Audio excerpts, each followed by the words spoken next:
Haleluya. Selamat sore. Kita akan segera memulai ibadah Paskah kita. Untuk itu mari kita satu dalam doa. Kita berdoa. Engkau memberkati ibadah kami dari awal, pertengahan hingga akhirnya. Biar nama Tuhan dimuliakan dan ditinggikan. Di dalam nama Tuhan Yesus, kami terima sukacita kemenangan daripada Tuhan. Haleluya. Amin. Mari kita bangkit berdiri saudara. Dengan sukacita kita mau nyanyikan lagu Lebih Dari Pemenang.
kasih Tuhan buat segalanya.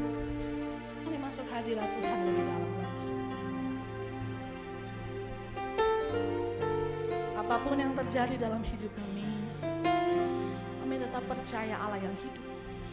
Allah yang sudah mati bagi kami, yang memberikan nyawanya buat kami.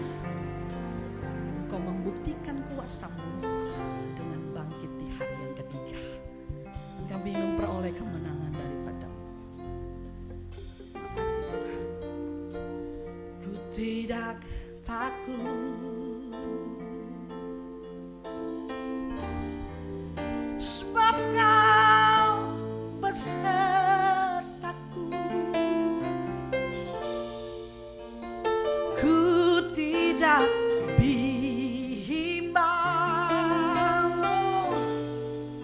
sebab Engkau Allahku. Engkau meneguhkanku.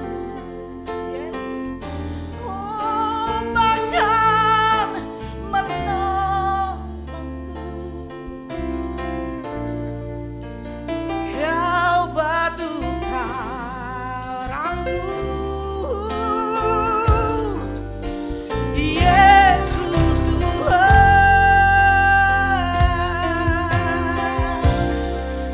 Yesus memegangku dengan tangan kanannya. Yesus memberiku, katakan, kemenangan. Kemenangan.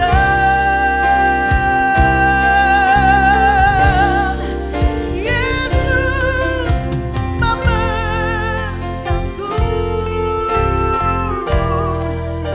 dengan tangan kananmu. Yesus memberiku kemenangan.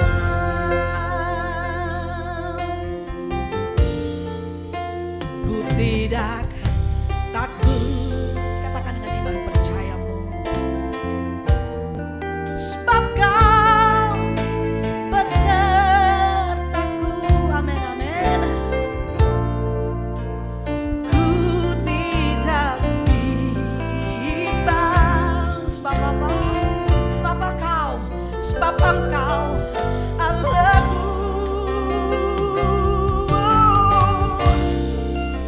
Engkau meneguhkanku.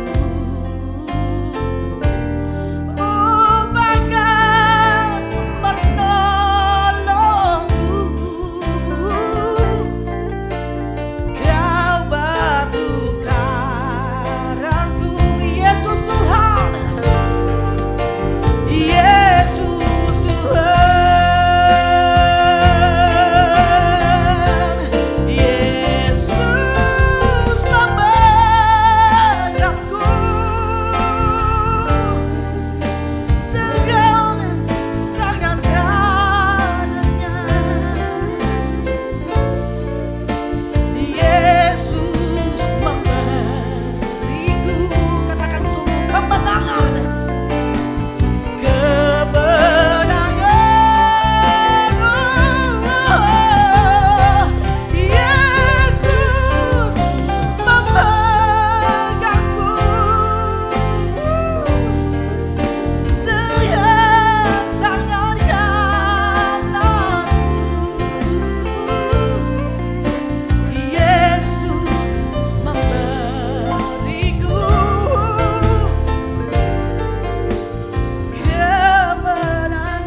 Ibu dengar baik ya, kita tema saat ini berita tentang salib.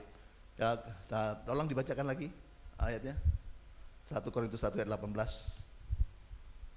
1 Korintus 1 ayat 18, sebab pemberitaan tentang salib memang adalah kebodohan bagi mereka yang akan binasa, tapi bagi kita yang diselamatkan, pemberitaan itu adalah kekuatan Allah. Bapak Ibu, pada minggu-minggu seperti ini, pada bulan-bulan seperti ini, kita lihat di mana-mana di seluruh dunia diberitakan tentang salib. Pada minggu-minggu seperti ini, pada bulan-bulan seperti ini, kita lihat di seluruh permukaan bumi dihotbahkan tentang Paskah. Ya, dan dikatakan bahwa berita salib adalah satu kekuatan Allah yang luar biasa. Zaman dulu, ya, salib itu merupakan lambang hukuman bagi penjahat-penjahat. Ya, zaman dulu salib itu ada merupakan lambang kutukan bagi penjahat-penjahat besar. Tapi melalui Yesus, salib itu diubah menjadi berita keselamatan. Melalui Yesus, salib itu diubah menjadi lambang kemenangan. Dan dikatakan bahwa bagi orang-orang yang akan binasa, berita salib itu adalah satu kebodohan. Tapi bagi saudara dan saya yang diselamatkan, berita salib itu adalah kekuatan Allah yang luar biasa. Amin. Nah, melalui berita salib ini ada 3 berkat yang kita bisa dapatkan. Melalui berita Paskah ini ada 3 berkat yang saudara dan saya bisa peroleh. Yang pertama, ya, melalui berita salib dosa kita diampuni oleh Tuhan. Melalui berita Paskah, dosa saudara dan saya digantikan berkat dari Tuhan yang luar biasa. Saudara dengar baik, pada Paskah 2000 tahun yang lalu, ketika Yesus mati, disalibkan mati dan dibangkitkan, ada beberapa hal yang terjadi menyertai Yesus disalibkan mati dan dibangkitkan.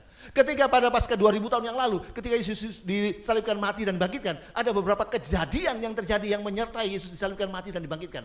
Kejadian apa? Peristiwa apa? Catat baik-baik. Ketika Yesus disalibkan mati dibangkitkan, terjadi gempa bumi, ya, kuburan terbuka, orang-orang kudus terbangkit, dan tirai bait Allah terbelah menjadi 2, gunung batu itu terbelah menjadi 2. Tapi catat baik-baik, dengar baik, saya mau beritahu pada saudara, semua kejadian yang terjadi itu tidak ada hubungannya dengan saudara dan saya. Ya, semua kejadian yang terjadi itu tidak ada kaitannya dengan saudara dan saya. Tapi yang saya mau beritahu pada saudara, dengar baik, catat baik-baik, bahwa ketika Yesus disalibkan mati dan dibangkitkan, ya, pada Paskah 2000 tahun yang lalu, ada satu hal kejadian yang terjadi yang menyertai Yesus disalibkan mati dan bangkitkan, yang ada kaitannya dengan saudara dan saya, ada yang ada hubungannya dengan saudara dan saya. Apa itu? Catat baik-baik ya. Ketika Yesus disalibkan mati dan dibangkitkan, saya dengar baik. Saya menggantikan kedudukannya Yesus dan Yesus menggantikan kedudukan saya. Sekali lagi. Ketika Yesus disalibkan mati dan dibangkitkan, ya, saya menggantikan kedudukan Yesus dan Yesus menggantikan kedudukan saya. Ya, ketika Yesus disalibkan mati dibangkitkan, Yesus mengambil kedudukan saudara dan saudara saya mengganti kedudukannya Yesus. Dan bukan itu saja. Ketika Yesus disalibkan mati dan dibangkitkan, Yesus yang mengambil apa yang saya punya dan dia berikan apa yang dia punya kepada saya. Ya, ketika Yesus disalibkan mati dan dibangkitkan, Yesus mengambil apa yang saudara dan saya punya dan dia berikan apa yang dia punya kepada saudara dan saya. Amin. Ya, catat baik-baik. Artinya apa yang kita punya, apa yang saudara dan saya punya, yaitu dosa akibat dosa, kutuk, kemiskinan, kekurangan, kematian kekal, itu dia ambil dari saudara dan saya dan dia berikan apa yang dia punya kepada saudara dan saya. Ya, apa yang saudara dan saya punya itu semua kutuk, ya, kemiskinan, dosa akibat dosa, kematian kekal, dia ambil dari saudara dan saya dan dia berikan apa yang dia punya kepada saudara dan saya. Apa yang Yesus punya? Mujizat, kesembuhan, kemenangan, kelimpahan, hidup kekal, sorga, dia berikan kepada saudara dan saya. Artinya ketika Yesus disalibkan mati dan dibangkitkan, ada saling terjadi tukar menukar antara saya dengan Yesus, terjadi saling tukar menukar antara Yesus dengan saudara dan saya. Amin. Catat baik-baik. Semua manusia itu sudah jatuh dalam dosa. Ya, nah saudara, artinya ketika manusia itu lahir, manusia sudah memiliki perangnya dosa. Begitu manusia lahir, manusia sudah memiliki tabiat dosa. Ya, itu seperti saya katakan ya. Kalau untuk saudara bisa menari atau bisa bermain musik, apalagi untuk main piano, main gitar, itu harus kursus lebih dulu. Ya, apalagi untuk menjalankan komputer, saudara harus les privat lebih dulu. Tapi dengar baik, untuk melakukan dosa, untuk berbuat dosa, kita tidak perlu kursus lebih dulu. Untuk berbuat dosa dan melakukan dosa, saudara dan saya tidak perlu les privat lagi. Kenapa? Sebab untuk melakukan dosa, berbuat dosa, saudara dan saya adalah ahlinya. Kenapa? Sebab ya, mak coco kita, nenek kita punya nenek, oma kita punya oma itu ya, Hawa sudah berbuat dosa dalam melakukan dosa dan upah dosa adalah maut. Satu kali saya bertamu ke rumah seorang yang pengusaha, ya. Rumahnya itu pakai pintu gerbang. Wah, karena kaya ya, pakai pintu gerbang digembok lagi. Saya bel-bel ya, enggak dibuka-buka. Ya, mungkin sekitar 15 menit saya sudah mau pulang, saya lihat pintunya terbuka. Tapi yang keluar bukan majikannya, bukan ciknya yang keluar anjingnya yang keluar. Ya, saya lihat anjingnya itu, saya perhatikan, wah, kok anjing jelek ini kok dipelihara sama orang kaya ya.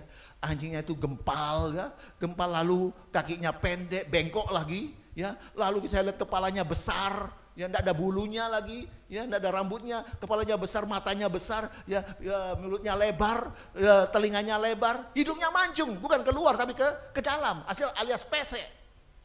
Saya pikir loh, kenapa anjing pesek begini, anjing jelek begini kok dipelihara oleh orang kaya? Enggak lama hasilnya keluar. Waduh, Pak maaf, minta Pak Pendeta ya. Lalu saya berkata, Cik, anjing kok jelek begini, anjing yang pesek begini kok dipelihara? Mungkin karena dia merasa tersinggung. Dia jawab mulai dengan ketus ya Pak Pendeta, anjing-anjing yang jelek begini, pesek begini, ya harganya cincap gotyo, harganya 75 juta, harganya 75. Apa? Anjing begini 75 juta? Iya, saya kasih tahu Pak Pendeta ya. Anjing semakin pesek, anjing semakin jelek, semakin mahal harganya. Dan saya beritahu Bapak Ibu dengar baik. Ya, anjing itu semakin pesek, ya, semakin dimancung ke dalam, semakin jelek, semakin mahal harganya. Bagaimana manusia? Manusia jelek sedikit tidak laku.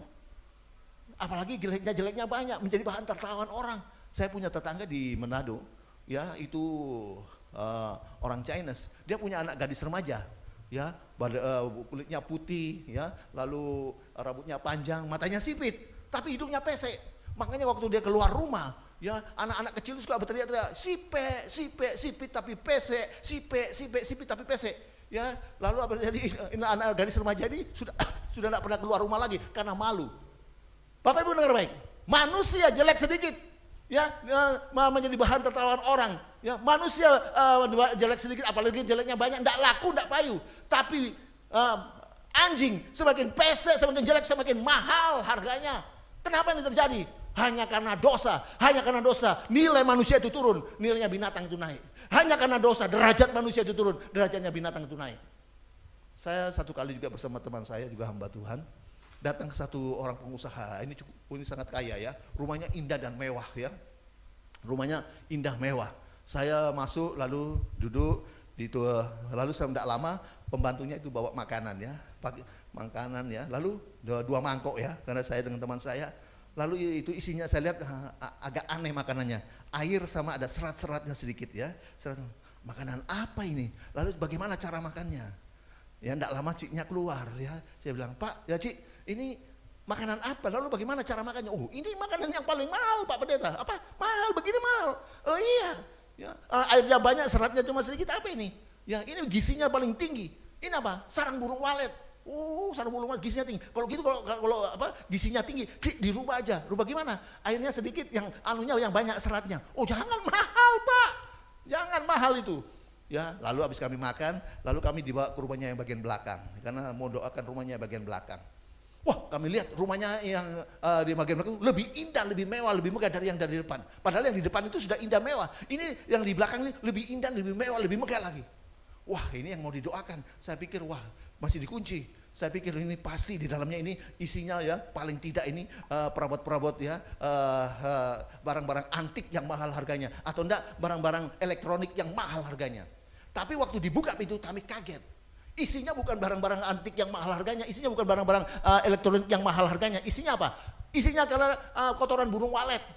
Waduh, banyak sekali kotoran, baunya enggak enak. Nah, saya pikir kalau anak-anak kecil main di ruang yang indah, rumah yang indah mewah megah ini pasti akan dimarah, apalagi kalau bikin kotor, disuruh keluar. Tapi ya burung walet malah disuruh bikin kotor, lebih banyak lebih bagus. Kenapa? Sebab kotoran burung walet itu mahal harganya. Nah, saya mau tanya, ya kotoran burung walet yang mahal harganya itu apanya? Apanya burung walet? Apanya? Ilernya, air liurnya. Orang Manado bilang salewe, DP salewe. Ya, hanya karena salewe, ya, kita lihat burung walet dibuatkan rumah indah dan mewah. Hanya karena air liur, hanya karena air liur, hanya salewe. Burung walet dibuatkan rumah indah dan mewah dan megah. Bagaimana manusia? Ya, bagaimana manusia? Ya, teman saya itu banyak sekali air liur. Air liurnya banyak. Siapa yang mau beli?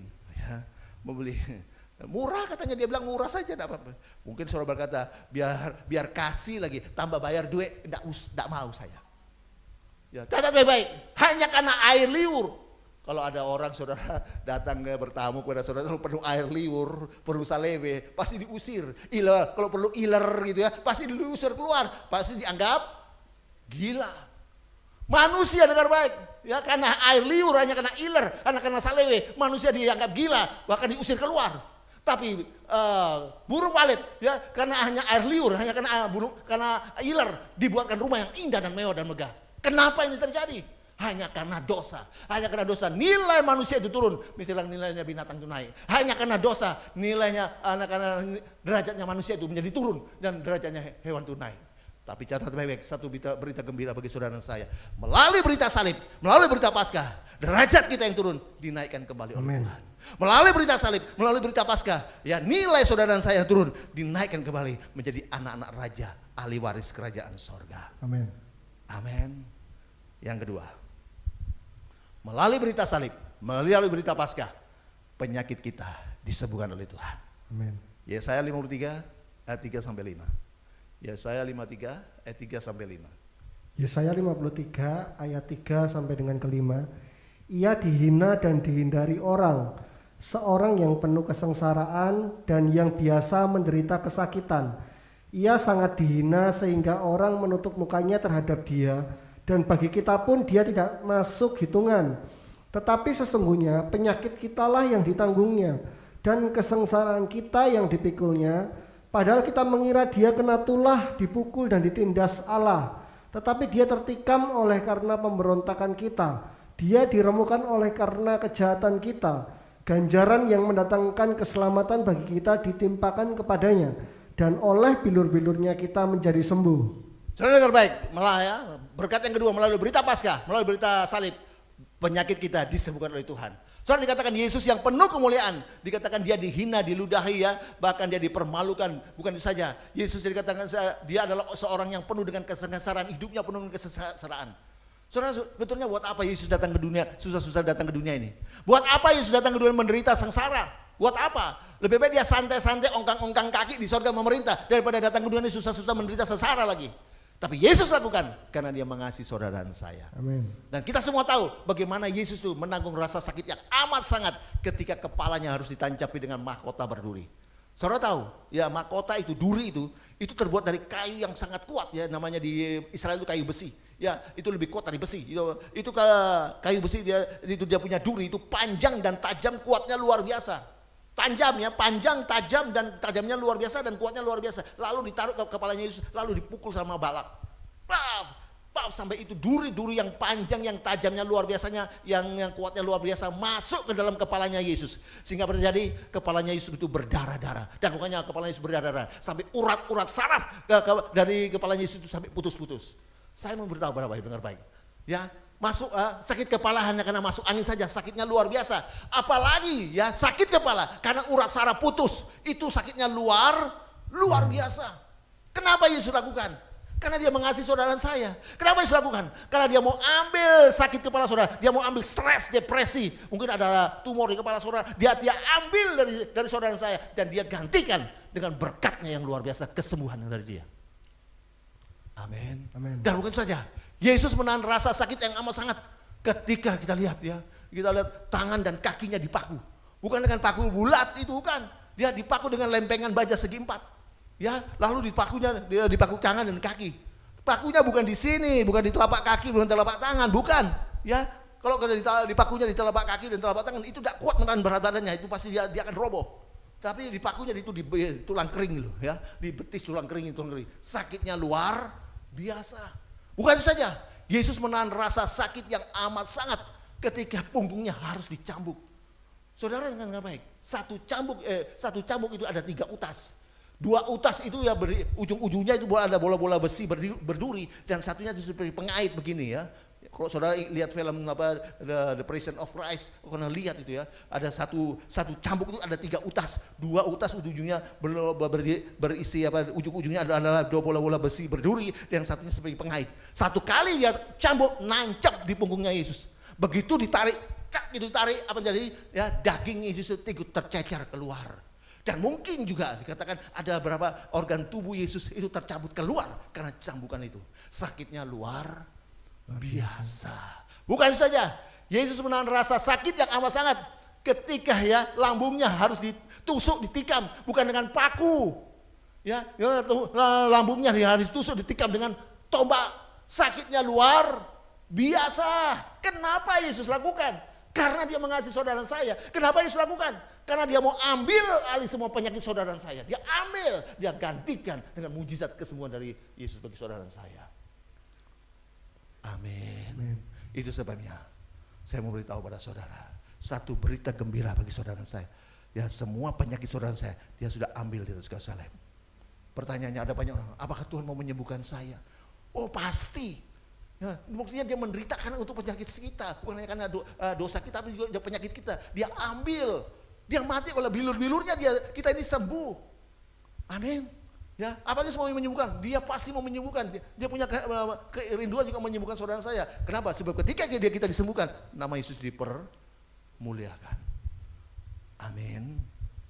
Amin. Yang ketiga. Amin. Ya, melalui berita salib, melalui berita Paskah, berkat yang ketiga yang kita dapatkan Galatia 3 ayat 13 dan 14. Galatia 3 ayat 14. 13 dan 14. Ayat 13 dan 14. Kristus telah menebus kita dari kutuk hukum Taurat dengan jalan menjadi kutuk karena kita. Sebab ada tertulis, terkutuklah orang yang digantung pada kayu salib. Yesus Kristus telah membuat ini supaya di dalam Dia berkat Abraham sampai kepada bangsa-bangsa lain, sehingga oleh iman kita menerima roh yang telah dijanjikan itu. Kita lihat ya, berkat yang ketiga melalui berita salib, berita Paskah, maka berkat yang ketiga yang kita dapatkan bahwa semua kutuk kita sudah ditanggung oleh Tuhan Yesus. Amin. Ya, semua kutuk saudara saya sudah digantikan dengan berkat-berkat yang luar biasa bagi saudara saya. Amin. Semua kutuk yang harus kita tanggung harusnya ditimpakan kepada saudara saya. Kutuk dosa, kutuk nenek moyang, kutuk yang kita ucapkan, kita lontarkan, ya dilontarkan kepada kita. Semuanya yang kita lontarkan, semuanya yang harusnya saudara saya tanggung, saudara saya dilontarkan kepada saudara saya, itu semuanya sudah ditimpakan kepada Yesus. Itu semuanya sudah Yesus tanggung. Saya beritahu Bapak Ibu, ada 4 akibat kutuk. Ya, dengar baik. Ada 4 akibat kutuk. Ulangan 28 ayat 47 sampai 48. Ada 4 akibat kutuk. Yesus mati dengan menanggung 4 akibat kutuk ini. Ulangan 28 ayat 47 dan 48. Karena engkau tidak mau menjadi hamba kepada Tuhan Allahmu dengan sukacita dan gembira hati walaupun kelimpahan akan segala-galanya, maka dengan menanggung lapar dan haus, dengan telanjang dan kekurangan akan segala-galanya engkau akan menjadi hamba kepada musuh yang akan disuruh Tuhan melawan engkau. Ia akan membebankan kuk besi ke atas tengkukmu sampai engkau dipunahkannya. Ada 4 akibat kutuk yang seharusnya saudara saya tanggung. Yang pertama ada kutuk lapar. Ya, dengar baik. Yesus mati dengan menanggung akibat kutuk yang seharusnya saudara saya tanggung. Dia tanggung itu ya. Dia itu kutuk lapar. Saudara dengar baik. Ketika Yesus ditangkap di Taman Getsemani pada malam hari, lalu dibawa ke mahkamah agama, dibawa kepada Herodes, putar balik pada Pilatus, balik berhari-hari dibawa, diputar-putar, dibawa ya, sejak ditangkap sampai dia mati di kayu salib, dia itu tidak pernah dikasih makan. Jadi Yesus mati itu dalam keadaan laparnya luar biasa. Dan saya beritahu, orang yang paling menderita matinya, mati dalam keadaan lapar. Itu semuanya Yesus tanggung. Supaya apa? Supaya kita bisa makan capcay, ya, kita bisa makan fuyung hai, bukan barongsai ya. Kita harus bisa makan yang enak-enak, sate, kita bisa makan. Seharusnya saudara saya itu harusnya lapar, harus menanggung kutuk lapar. Tapi karena Yesus sudah tanggung kutuk lapar saudara saya, sehingga kita bisa makan yang enak-enak itu. Amin. Amin. Bukan itu saja, Yesus juga mati dengan menanggung akibat kutuk yang kedua. Kutuk yang kedua adalah haus ya. Yesus sejak dia ditangkap di Taman Getsemani sampai dibawa kepada mahkamah agama, diputar-putar, Herodes bawa ke Pilatus, putar-putar lagi sampai dia mati di atas kayu salib, dia tidak pernah dikasih minum. Hausnya luar biasa, sangat haus. Makanya di atas kayu salib dia berkata, aku haus. Yohanes 19 ayat 28. Yohanes 19 ayat 28. Yohanes pasalnya yang ke-19 ayatnya yang ke-28. Sesudah itu karena Yesus tahu bahwa segala sesuatu telah selesai, berkatalah ia supaya genaplah yang ada tertulis dalam kitab suci, aku haus. Ya, ketika Yesus ada di atas kayu salib dia berkata aku haus. Kenapa? Sebab sejak dia ditangkap di Taman Getsemani pada malam hari, dibawa ya kepada mahkamah agama berhari-hari, dia dibawa lagi ke Herodes, Pilatus, putar-putar kena terik matahari, ya. Ya, bukan itu saja, dia sampai dianiaya, dia tidak pernah dikasih minum. Bukan hanya tidak dikasih makan, tapi tidak dikasih minum. Sampai dia berkata, aku haus. Dan ketika Yesus mengalami kehausan yang luar biasa, apa yang terjadi? Apakah Yesus diberikan es degan? Ya, apakah Yesus diberikan es krim atau Coca-Cola? Tidak, diberikan apa? Ayat 29. Ayatnya yang ke-29. Di situ ada suatu bekas penuh anggur asam. Maka mereka mencucukkan bunga karang yang telah dicelupkan dalam anggur asam pada sebatang hisop lalu mengunjukkannya ke mulut Yesus.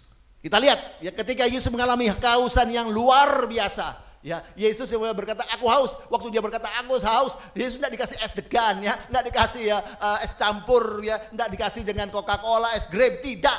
Tapi Yesus dikatakan Yesus disuruh menjilat itu apa, bunga karang yang tajam itu ya, yang sudah dicelupkan ke dalam asam cuka. Lalu diunjukkan ya, ditaruh di mulutnya. Waktu Yesus mulai menjilat itu apa yang terjadi? Dikatakan ya mereka mengunjukkan itu bunga karang yang tajam yang sudah dicelupkan dalam asam cuka, ditunjukkan sehingga apa yang terjadi? Ini mulut bibirnya Yesus hancur, lidahnya sampai hancur, surcur. Ya, saudara, bukan hanya sakitnya luar biasa, tapi perihnya luar biasa. Kenapa? Karena sudah dicelupkan tadi dalam asam cuka tadi. Sakitnya luar biasa. Kenapa nih Yesus lakukan? Karena dia mengasihi saudara dan saya. Kenapa Yesus lakukan? Karena agar saudara dan saya bisa minum es campur, bisa minum es jus, es apokat. Seharusnya saudara dan saya tidak bisa minum karena seharusnya haus, harus menanggung kutuk haus itu. Tapi Yesus tanggung kutuk haus itu di atas kayu salib. Dan bukan saja, ya dikatakan ya Yesus itu dikatakan dia hidup miskin. Hidupnya dia hidup miskin, ya dia menanggung kemiskinan kita, miskin, ya karena firman Tuhan berkata seperti ini ya, kalau tidak salah dia singa memiliki apa itu liang, ya burung memiliki sarang, tapi anak manusia untuk menaruhkan kepalanya aja tidak bisa, tidak punya tempat. Matius 8 ayat 20. Matius 8 ayat yang ke-20. Yesus berkata kepadanya, serigala mempunyai liang dan burung mempunyai sarang, tetapi anak manusia tidak mempunyai tempat untuk meletakkan kepalanya.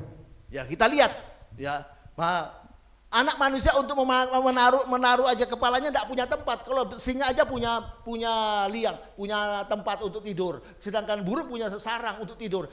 Anak manusia untuk menaruhkan kepalanya tidak ada.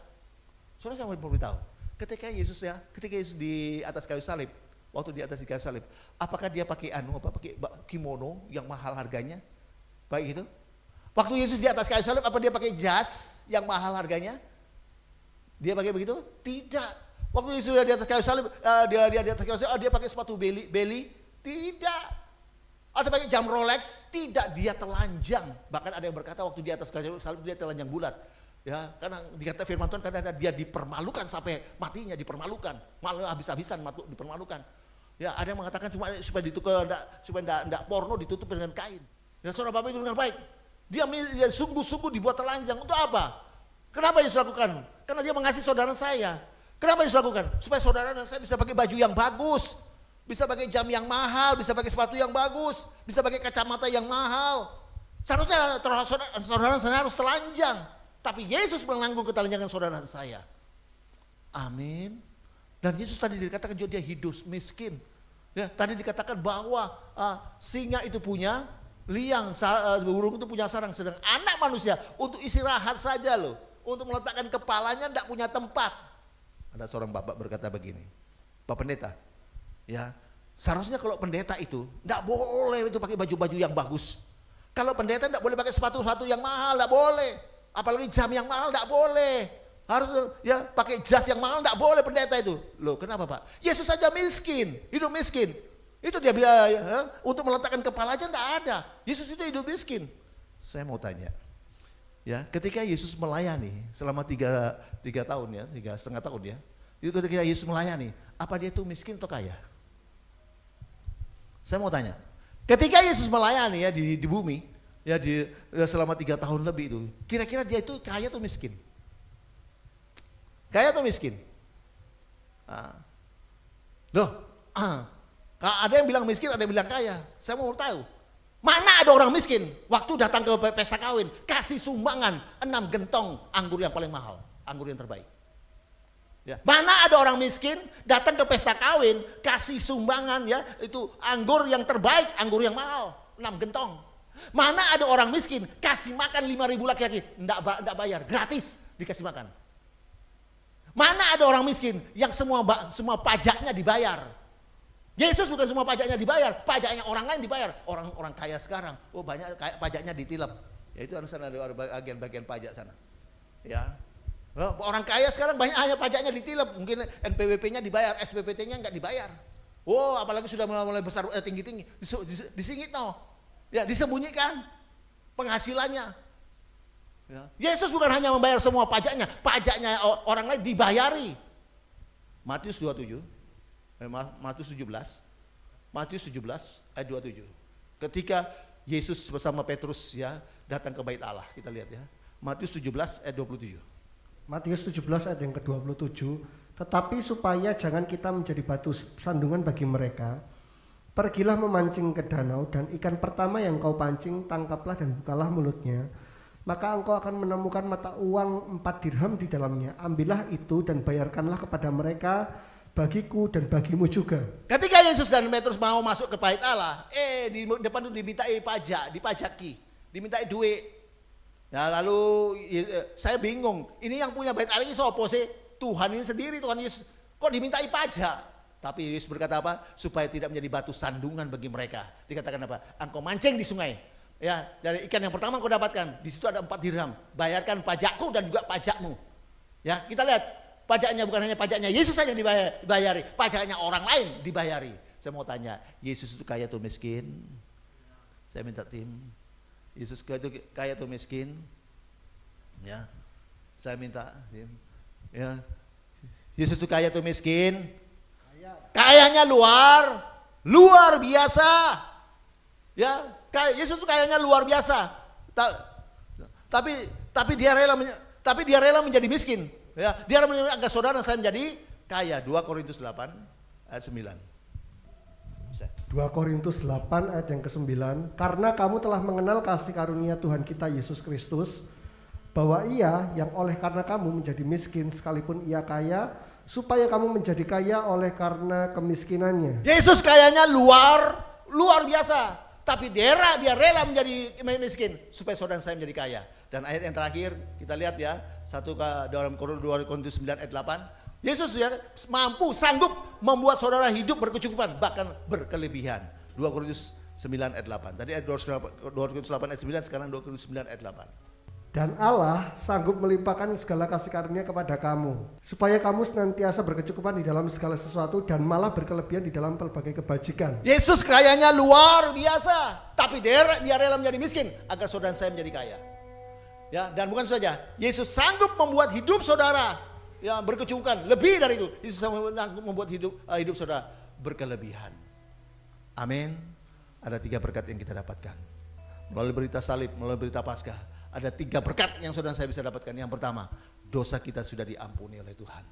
Bahkan dosa kita digantikan dengan berkat Tuhan yang luar biasa. Yang kedua, melalui berita salib, melalui berita Paskah, ingat saya catat baik-baik bahwa semua penyakit kita sudah diambil alih oleh Tuhan. Melalui berita salib, kita semua sudah disembuhkan oleh Tuhan. Dan yang ketiga, melalui berita Paskah, melalui berita salib, semua kutuk kita yang harusnya ditimpakan kepada kita sudah Yesus tanggung semua di atas kayu salib. Ya, betulnya ada 4 akibat kutuk yang Yesus tanggung di atas kayu salib, yang seharusnya ditimpakan kepada saudara saya. Ya, itu sebabnya Bapak Ibu, melalui berita salib ini, berita salib ini, melalui berita Paskah ini, sungguh-sungguh jadi satu berkat yang luar biasa bagi kita. Ya, iman kita ditambah-tambahkan, bahwa semua dosa kita diampuni. Jangan kau didakwa oleh iblis bahwa dosa kamu masih banyak berdosa, banyak dosa-dosamu belum diampuni. Ingat, dosamu sudah diampuni oleh Tuhan. Yang kedua, penyakitmu sudah ditanggung oleh Tuhan di atas kayu salib, dan semua kutuk yang engkau harus tanggung, Tuhan sudah tanggung di atas kayu salib. Kita satu pujian. Karena salibmu ku hidup, karena salibmu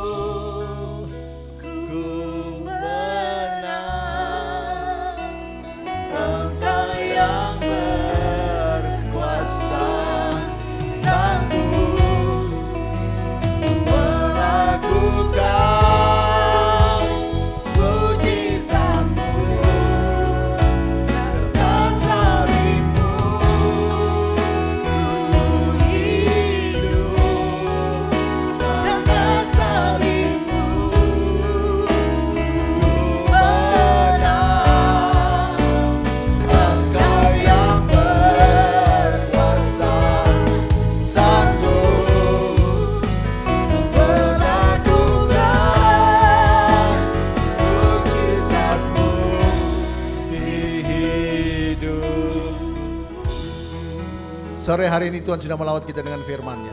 Melalui Jumat Agung ini, melalui juga Paskah pada minggu ini.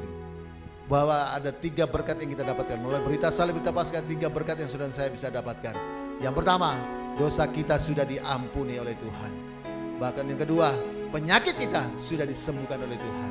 Jangan kau mau ditipu oleh iblis, tidak oleh iblis, bahwa kau tetap sakit. Oleh bilu Tuhan sembuh, oleh Tuhan sudah zaman Tuhan sembuhkan kita. Dan yang ketiga, semua kutuk yang harusnya ditimpakan kepada saudara saya. Ada 4 akibat kutuk yang harusnya ditimpakan kepada saudara saya. Kutuk lapar, kutuk haus, kutuk telanjang, dan kutuk miskin, kekurangan segala-galanya, Tuhan hidup kere. Semuanya sudah Tuhan tanggung di atas kayu salib. Supaya kita hidup berkelimpahan di dalam Tuhan. Dan ingat, Tuhan Yesus adalah kayanya luar biasa. Tapi dia rela menjadi miskin agar saudara saya menjadi kaya. Dan bukan itu saja, Tuhan sanggup membuat hidup saudara berkecukupan, bahkan berkelebihan. Roh Kudus menyatakan firman-Mu bagi kami. Mampukan kami untuk selalu memegang firman Tuhan ini Tuhan. Memegang janji-Mu ini Tuhan. Melalui berita salib, berita Paskah, hidup kami sungguh diberkati oleh Tuhan.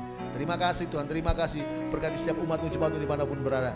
Malam hari ini, hari-hari ini, jamah mereka yang sakit disembuhkan oleh Tuhan. Yang melalui kekurangan Tuhan cukupkan semuanya. Biar berkat dari utara sampai timur barat tercurah bagi setiap umat-Mu, jemaat-Mu dimanapun berada. Tuhan yang dalam segala pergumulan, Tuhan yang tolong, Tuhan yang menolong, memberkati mereka, menyertai, melindungi mereka. Terima kasih Tuhan, terima kasih. Tuhan yang imannya lemah, bangkitkan iman mereka. Yang semangatnya padam, bangunkan kembali semangat mereka. Mereka tetap kuat teguh dalam Tuhan Yesus. Karena orang yang bersemangat dapat menanggung penderitaannya. Amsal 18 dan 14. Terima kasih Tuhan, terima kasih. Jemaat yang bekerja, yang berbisnis dibuat, Tuhan berhasil. Dijauhkan daripada kegagalan, kebangkrutan, kemacetan. Dijauhkan semuanya Tuhan. Buat mereka lancar, besar, sukses. Jadi kepala bukan ekor, naik bukan turun. Anak-anak jemaat yang sekolah dan kuliah dibuat berhasil. Akal budi, kepintaran, kemampuan, tambah-tambah mereka. Masa depan yang cerah Tuhan sudah sediakan bagi mereka.